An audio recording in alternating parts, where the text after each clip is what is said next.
뭐라고 말했을까요? 이게 스포일러가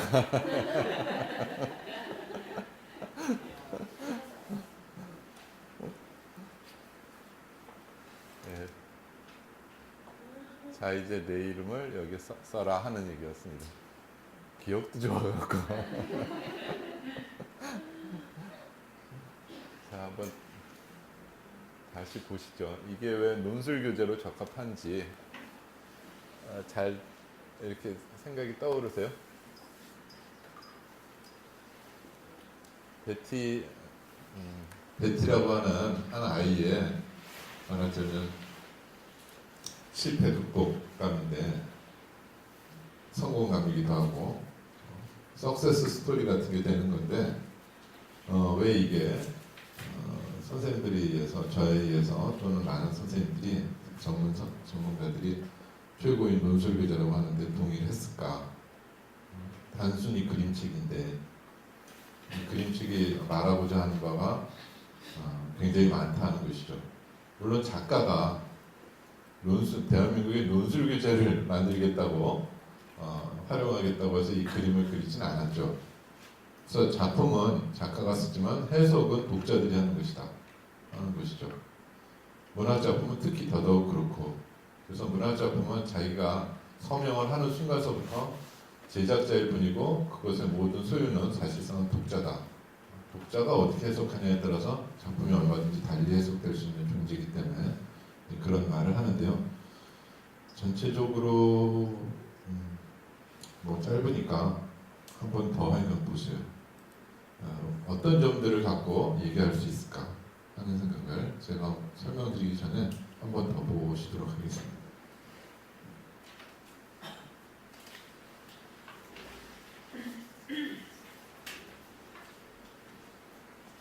자세히 보십시오. 자, 전체적으로 한번 보겠습니다. 이제 그냥 보기와 읽기인데요. 그냥 보는 것과 의미와 가치를 부여하고 또는 추출하면서 읽어가는 것이 어떻게 다른지도 같이 확인해 볼 수 있는 시간이 되겠고요. 일단은 논술교재지만 동시에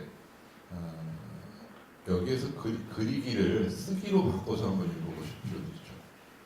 일단 그리고 모든 것을 쓰기 위해서 읽어보시라고 제가 얘기를 드렸고, 쓰기 위해서 읽고 보고 맛보고 그런 식으로 한번 어떤 의도를 갖고 자꾸 보는 연습을 좀 하면 좋다는 말씀을 드렸는데요.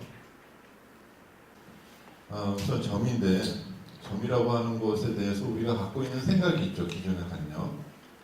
사실 수학을 싫어하는 애들이 점에 대해서 배우면서 굉장히 괴로워하죠. 왜냐하면 점은 작은데 아무것도 우리가 점을 하나 딱 찍어놓고 이 점은 있으나 사실은 있지 아니하다.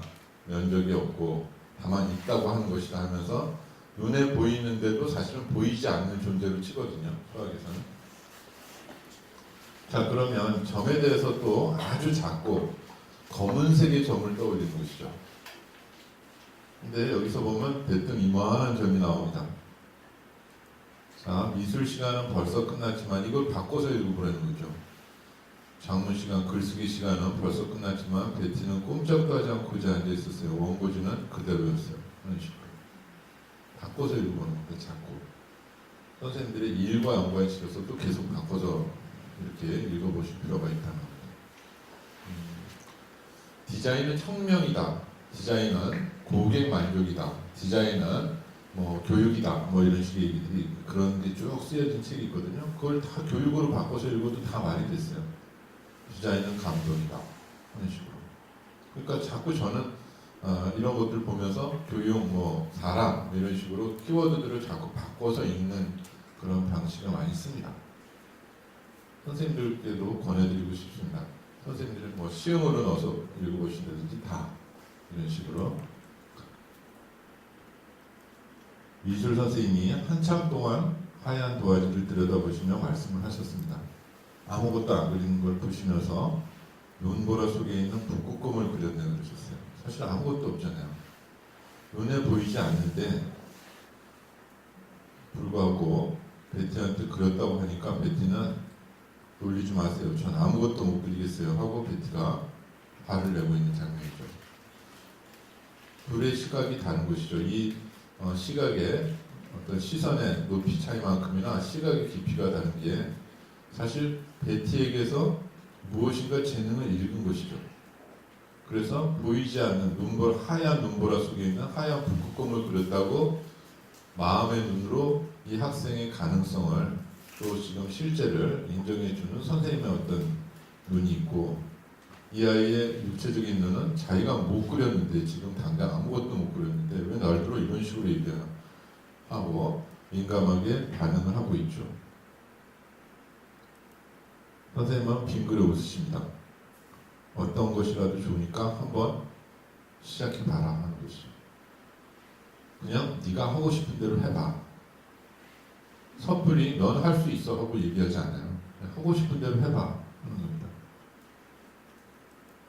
베티는 도화지에 힘껏 내리꽂았습니다. 여기요. 자, 한국에서라면 이 다음 장면이 뭘까요?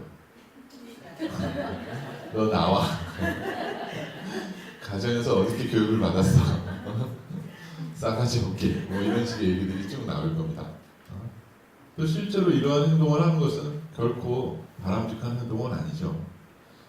하지만 이 선생님께서는 아무 말씀 안 하시고 그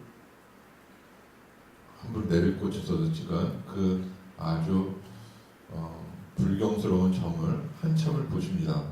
그리고 물론 표정을 가리셨는지는 모르겠어요. 잘 이런 식으로 화가 나지만 어쨌든 표정을 가리셨는지 잘 모르겠지만 어쨌든 한참을 살펴보시고 조용히 말씀하셨어요. 자, 이제 내 이름을 여기 써라 하는 식으로. 베티는 이제 잠시 생각하게 되죠. 그 전까지는 생각의 차원이 아니죠. 선생님 생각할 겨를이 없죠. 나는 지금 뭔가 좀 잘하고 싶었는데 못했기 때문에 스스로한테 불만에 가득 쌓인 이 감정 때문에 지금 앞에 있는 선생님에게 예의를 차릴 지금 생각의 차원이 없는데, 선생님이 여기 내 이름을 쓰라고 하니까 잠시 생각을 하게 되는, 바로 처음 생각하는 순간입니다. 사실 상대에 대해서. 그러죠. 뭐 그림은 못 그리지만 내 이름 정도 쓸 수 있다고요 하고 얘기를 하고, 일주일 뒤에 미술 시간에 베티는 액자를 보고 깜짝 놀라죠. 금태 액자로 자기 점이 그림의 대우를 지금 받고 있다는 걸 알게 되죠. 묘하게 동기유발이 됩니다. 저거보다 훨씬 멋진 점을 그릴 수 있어 하는 동기유발이 되기도 하고, 베티는 이제껏 한 번도 써본 적 없는 수채화 물감을 꺼내서 점들을 글을 쓰기 시작합니다. 한 번도 써본 적이 없는데 수채화 물감을 꺼내서 점들을 그리고 쓰기 시작했다는 겁니다. 베티는 쓰고 또 씁니다. 노란 글도 써보고 초록 글도 써보고 여행기도 써보고 시도 써보고 하는 식으로 또 쓰고 또 쓰는 것이죠. 이쯤 되면 다독, 다작, 다상량의 단계에서 다작에 해당하는 겁니다. 많이 쓰면 쓸수록 사실 좋아지는데 이 많이가 자연스럽게 많이 써야지 무조건 많이 쓴다고 해서 자연스럽게 되는 건 아니거든요. 보통 수학에서 선행학습 얘기를 하는데 선행학습의 폐해를 얘기하는데, 사실은 이 글에서도 마찬가지입니다. 글쓰기에서도 읽는 게 좋다고 해서 무조건 많이 읽어야 될 이유가 없습니다. 무조건 많이 읽어라. 많이 읽는다고 생각이 떠오르나요? 그건 아니라는 거죠. 근데 이렇게 자연스럽게 이렇게 동기유발이 됐을 때에는 노란 글도 써보고 초록 글도 써보고 하게 됩니다. 베티는 이제 파란색과 빨간색을 섞어봅니다. 내가 이렇게 써보면 어떨까 하고 자기가 창의적으로 지금 사고하기 시작하는 것이죠. 그래서 점하면 보통 검은 점을 떠올리는데 색깔의 단계를 이제 파란색, 빨간색으로 해서 검은색이라고 하는 고정관념에서 벗어나서 총천연색의 사고를 떠올리고, 이제는 세계 차원에서는 가장 창의적인 색을 지금 배합하는 단계까지 온 거죠. 또 쉬지 않고 여러 가지 색깔로 작은 점들을 아주 많이 그리다가 자, 작은 점을 그릴 수 있으니까 아주 커다란 점도 그릴 수 있을 거예요. 그렇죠? 이제 색의 차원이 아니라 크기의 차원을 벗어나게 됩니다. 점하면 검고 작다, 눈에 보이지 않는 데 있다고 치자 하는 그런 관념, 고정관념에서 지금 벗어나고 있죠. 검은색은 이미 벗어났고, 근데 작은 점만 그릴 게 아니야. 큰 점도 그릴 수 있잖아 하는 식의 창의적인 발상을 하게 돼요. 베티는 이제 큰 붓으로 여러 가지 색을 섞어서 색과 크기의 고정관념에서 벗어납니다. 지금 아주 커다란 점을 막 그리기 시작했어요. 그러더니 놀랍게도 이런 그림을 그리게 되죠. 이 단계와 이 단계는 완전히 다른 단계입니다.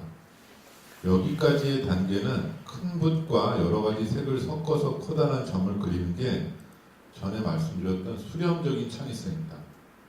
기존의 조건 내에서 창의성을 발휘하는 것이고, 이거는 그리지 않고 보통은 점을 요 안쪽을 그리게 되는데 그리지 않고 나머지를 채워서 보이지 않는 이걸 만드는 것이죠.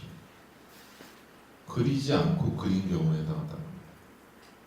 지금 이 점은 색과 크기에서 완전히 자유로운 점입니다. 이게 발산적 창의성입니다. 우리의 논술 교재는 요 단계까지 오면 충분하다고 보는 정도의 수준입니다. 그러나 이 수준 갖고는 뭐 이 정도 하기도 사실 어려운 현실인데, 이 정도 갖고는 요즘식으로 얘기하면 산업화의 1등은 될 수 있는데 정보화의 1등은 될 수 없습니다. 따라서 할 수는 있는데 카피캣 얘기 나오죠. 새로운 패러다임, 새로운 프레임을 제시하지 못한다는 거예요. 이 순간으로 갔을 때 그 친구는 완전히 다른 세계를 그리게 된 겁니다. 그리지 않고 그릴 수 있는 세계에 이르렀다는 겁니다. 이것을 읽어가는 바로 선생님의 역할도 크죠.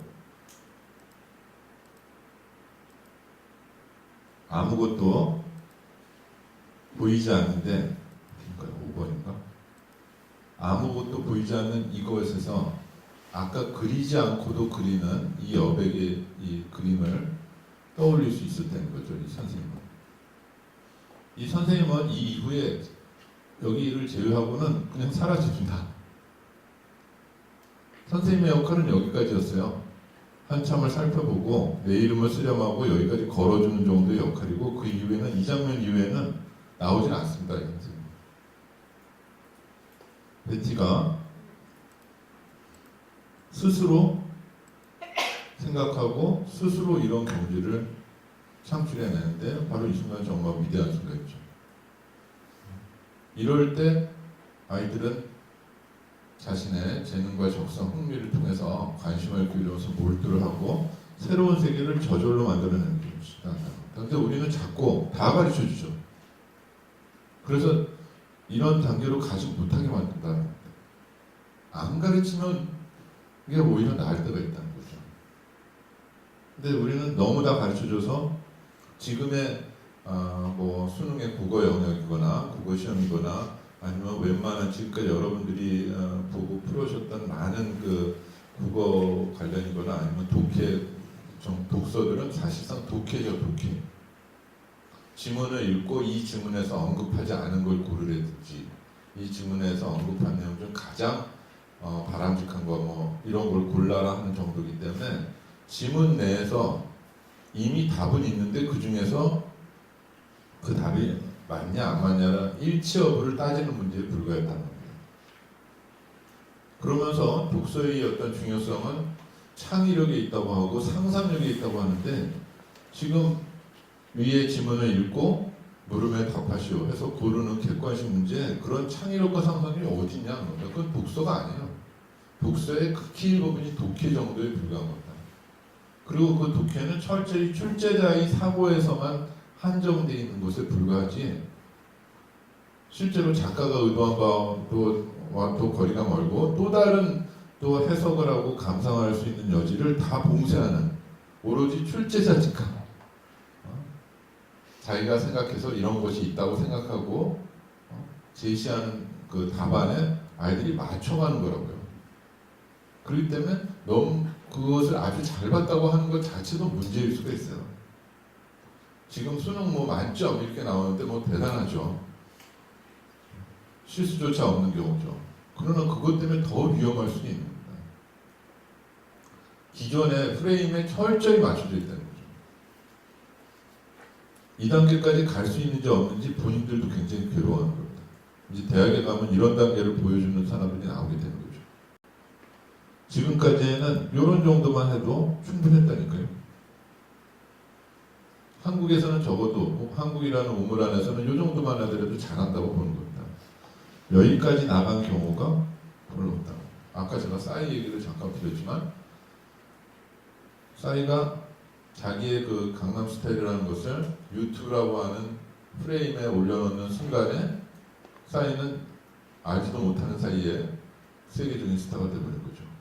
의도하건 의도하지 않았던 어쨌든 거기에 올려놔서 많은 사람들이 패러디를 할 수 있게 그것을 열어놨다고 하는 점에서는 그가 논리적으로 생각했건 직관적으로 생각했건 간에 굉장히 위대한 결정을 한 거죠. 그런 위대한 결정을 할 수 있는 힘들이 분명히 있다는 거죠. 우리 아이들한테도. 근데 우리는 우리가 내놓은 조건들을 맞춰서 답한 사람을 최고의 아이처럼 평가하고 있다는 거죠. 그건 명백하게 잘못이고 지금의 논술교육은 사실 그런 정도에 불과하다. 논술교육에서 얘기하는 것은 이 정도의 창의적인 답안입니다. 이 정도 갖고는 절대 출제자를 능가할 수가 없습니다. 그럼 출제자는 어떤 사람이냐? 그 글의 필자를 능가할 수 없는 사람입니다. 그런 필자와 같은 글을 쓸 수 없는 사람들입니다. 대부분이. 있는 걸 놓고 거기에서 요소를 찾아서 자, 5개 중에 1개를 골라라. 맞는 거, 틀린 거. 이런 정도의 다친 책을 끼고 폐쇄적인 책을 끼고 모든 것을 오지선다로 환산하는 정도 또는 모범 답안을 하나 맞추고 답안을 내는 문제를 내는 정도에 불과하다는 겁니다. 출제자를 능가하려면 발산적 창의성으로 가야 된다는 겁니다. 기존의 조건들을 충실히 반영하면서도 동시에 그것을 한순간에 다 깨버릴 수 있는 이 단계가 바로 그런 단계다.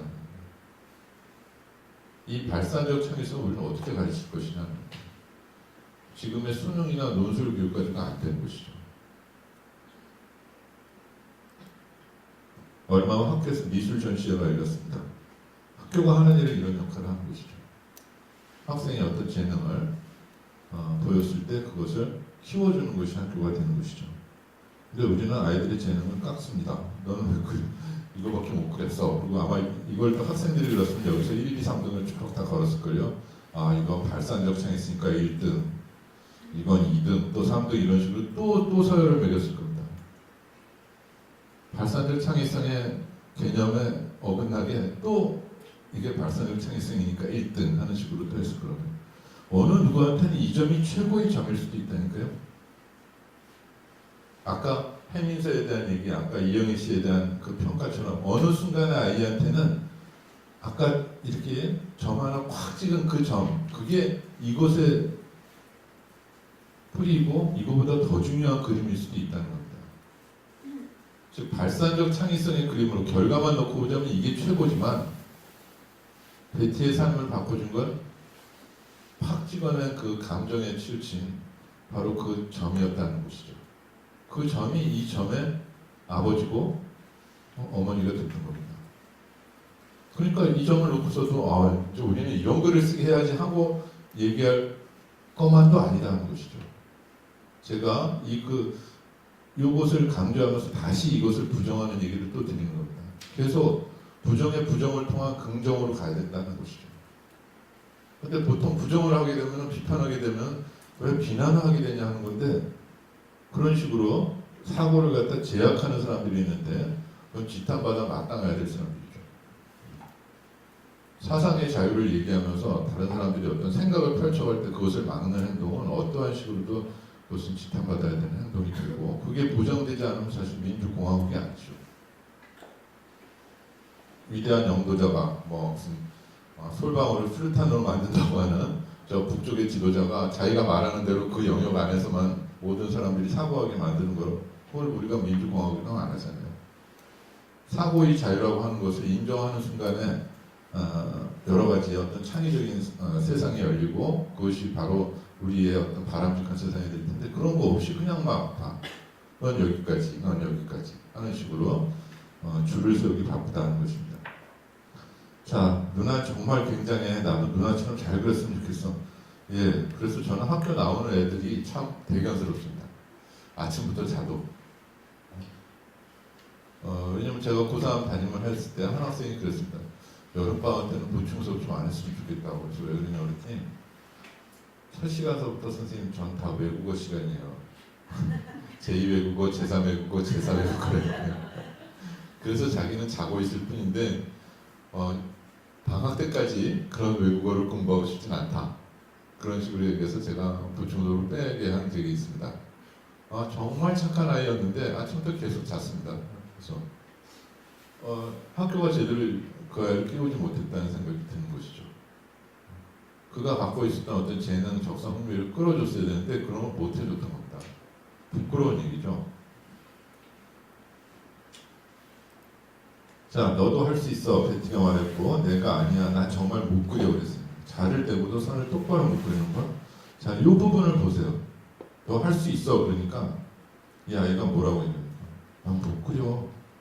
난 못해. 이렇게 합니다. 이 아이가, 요만한 아이가. 자, 요 앞에 뭐가 빠졌죠?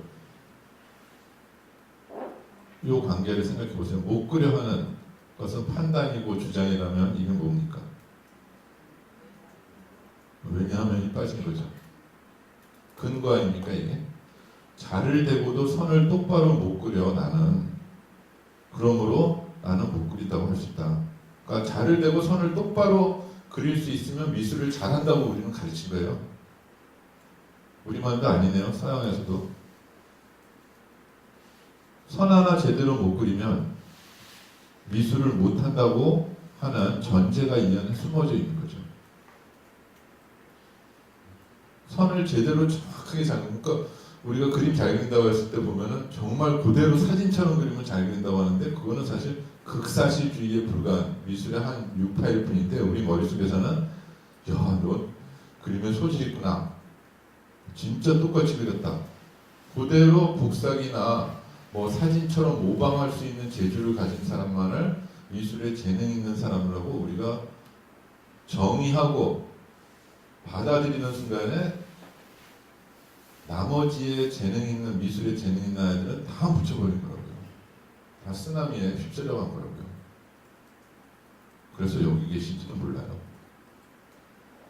글쓰기에 관해서도 마찬가지라는 거죠. 그걸 못 써요 하는 순간에 왜냐면 나 정말 못 써요 하는 근거를 뭐라고 대실까요?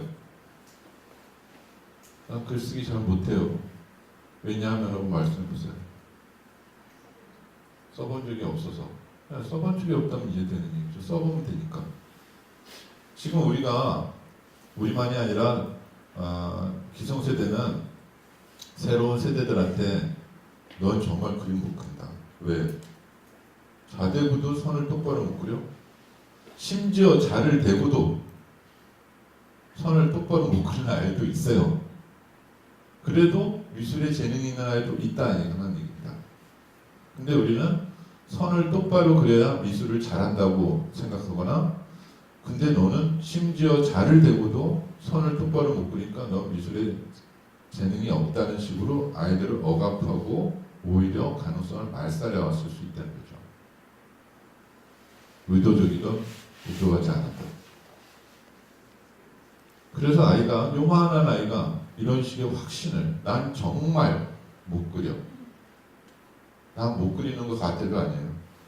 차라리 이런 거는 난 못 그리는 것 같아라고 얘기했으면 좋겠는데 우리는 확신하게 얘기해야 될 때 음식 맛이 어때요? 맛있는 것 같아요 그럽니다.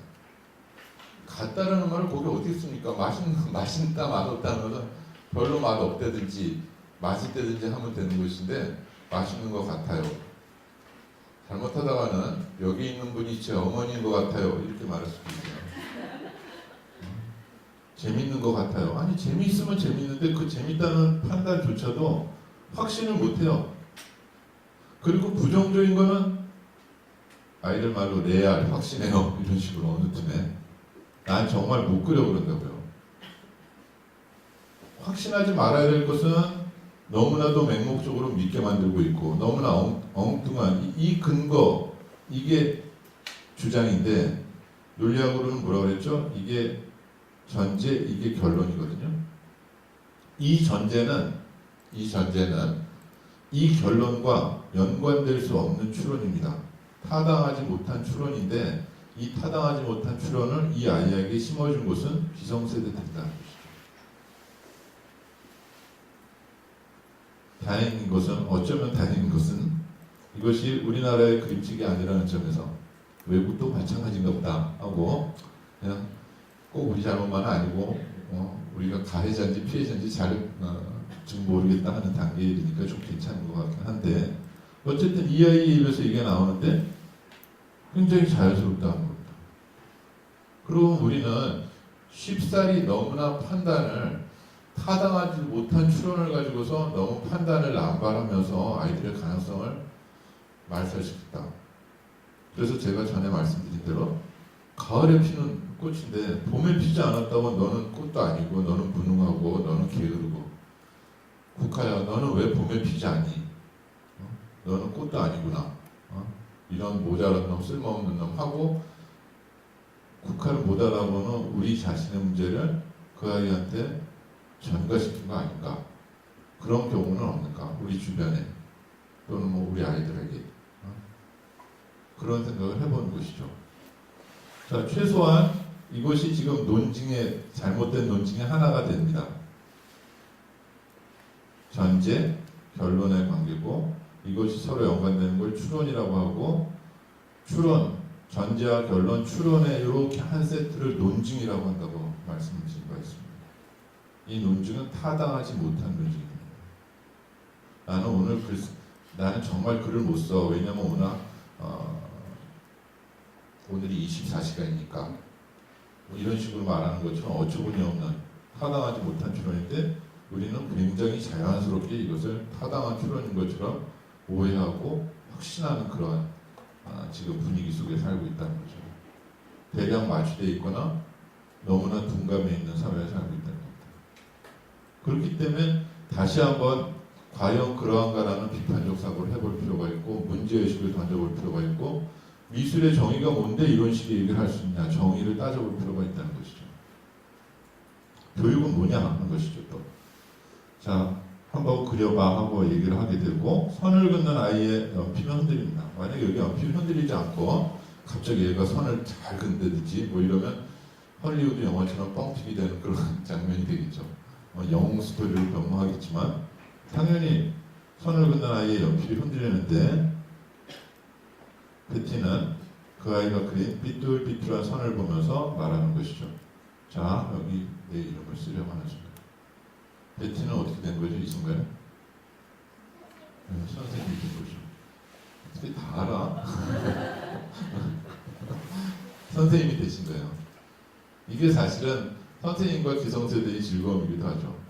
이미 청출어람이 된 거 아닙니까? 뭘 가르쳐 줍니까? 뭐 여기에 문해사조를 가르쳐 줘야 되는 겁니까 지금? 빛의 요소, 삼원색이 뭐 어쩌고 뭐 빨간 거, 파란 꽃 뭐 이런 거 가르쳐 줘야 되는 건가요? 미술 사조가 어떻게 됐고 요즘 뭐 미술을 작품을 보는 거에 대해서 일일이 다 가르쳐 줄 필요가 있냐는 겁니다.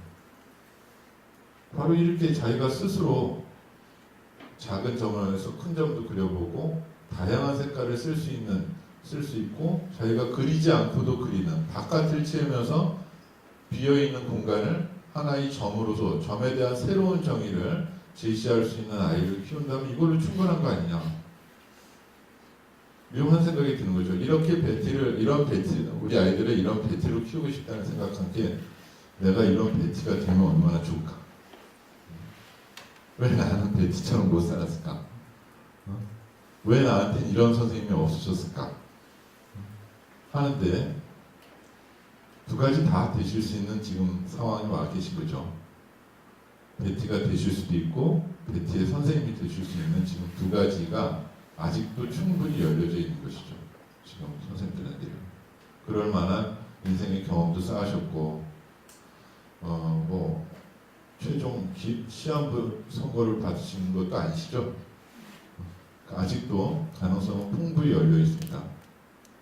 스스로 아무것도 안 한다면 모를까 지금 충분히 가능하거든요. 한 번 더 보면서 이 안에 지금 봤지만 놓친 아마도 잘 찾지 못하신 부분들이 있을 것 같아요. 이 부분은 계속 반복되는 게 있습니다. 아주 중요하게 반복되는 아주 중요한 키워드가 하나 있는데 전체적으로 한번 보시면서 그걸 한번 찾아보십시오. 이게 굉장히 자연스럽게 넘어가서 잘 못 보실 수도 있어요. 이 그림 전체를 관통하는 굉장히 중요한 표현과 사고가 있습니다. 한번 보시죠.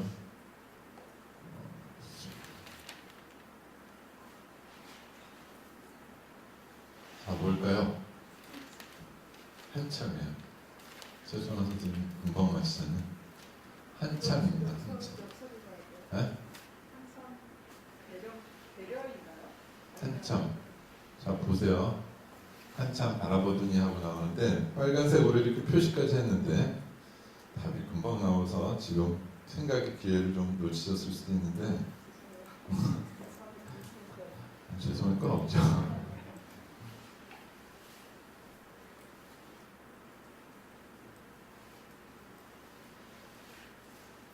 자, 여기 보세요. 끝났지만 꼼짝도 하지 않고 한참 의자에 앉아있는, 사실은 아무 아이나 사실 이러지도 않아요. 얘가 미술 시간이 끝났는데 여기에 꼼짝도 하지 않고 의자에 앉아있었다는 자체가 이 아이의 가능성입니다. 여기서 지금 농구 선수가 된 아이는 이런데 여기에 남아있지 않아요. 여기에 남아있다는 것 자체가 여기에서 좌절하고 자기 자신의 화를 내고 있다는 자체가 이 아이의 가능성이라는 거죠. 근데 이걸 결과적으로 봐서 아무것도 못 그렸다고 해서 얘한테 너는 가능성이 없구나, 못 그리는구나 하고 얘기할 수 없다는 거죠. 근데 보통 그렇게들 얘기합니다. 부모님과 선생님들이. 이게 가능성입니다. 여기서부터. 그러니까 사려 깊은 교사는 한참 동안 바라보는 거죠. 이게 정말 못 그려서 못 그린 건지 아니면 가능성이 많은데 어떻게 표출될지를 몰라서 못하는 건지 한참 바라보는 겁니다. 색깔도 지금 한참 동안이라고. 혹시 디자이너의 관점에서 색깔 다른 거에 주목하시는지 모르겠다는 생각을 얼핏 했는데 여기 계속 은근히 강조가 되고 있거든요. 사실. 근데 잘 못 찾으세요. 국어 선생님들은 100%못 찾으세요. 아까 내 이름을 써라 하는 정도, 써봐 하는 거 정도는 독해가 다 돼요. 근데 여기서 이 전체를 통제하고 이렇게 흐르고 있는 중심 흐름이 뭐냐면 한참 동안 들여다보는 겁니다. 자, 그리고 빙그레 웃으시고 힘껏 내리꽂고 반면에 얘는 즉시 움직이죠. 한참을 살펴보시죠. 한참. 조용히 말씀하시고 내 이름을 쓰라니까 이제 잠시 생각해요. 베티가 잠시 생각하기 시작합니다. 비로소. 그 다음에 그렇고 일주일 뒤인데 아마도 이 일주일 뒤가 라는 것도 한참의 맥락이 아닐까. 이걸 바로 다음 시간에 다음 날 갖고 왔다면 이런 동기유발이 됐을까. 뭐야? 나 놀리는 거야? 하고 생각하실 수도 있어요. 점이라고 하는 도화지에 금태 액자 들르는데 뭐 일주일씩이나 걸리나요? 물론 외국에서는 한 달도 걸린다는 얘기도 하지만 우리나라처럼 빨리빨리 문화가 없기 때문에 한 달도 걸린다는 얘기도 하지만 다음날 했으면은 일주일 뒤니까 이런 생각이 들지 다음날 했으면 좀 자기 놀린다고 또 생각했을 수도 있어요. 또 기분 나빴을 수도. 어쨌든 일주일이라는 시간도 그렇습니다. 점들을 그리기 시작하고 얘도 한참을 그립니다. 그냥 아까와 같은 상태의 어떤 이런 단계까지 오는 게 아니다 하는 것이죠. 쉬지 않고 계속 우리는 이렇게만 그리는 쉬지 않기를 바랄 뿐인데 이렇게 되기까지는 한참이라는 시간들이 서로 다 있는 겁니다. 그리고 한참이 지나니까 이런 생각들도 하게 되고 이런 생각으로까지 이어지는 거죠.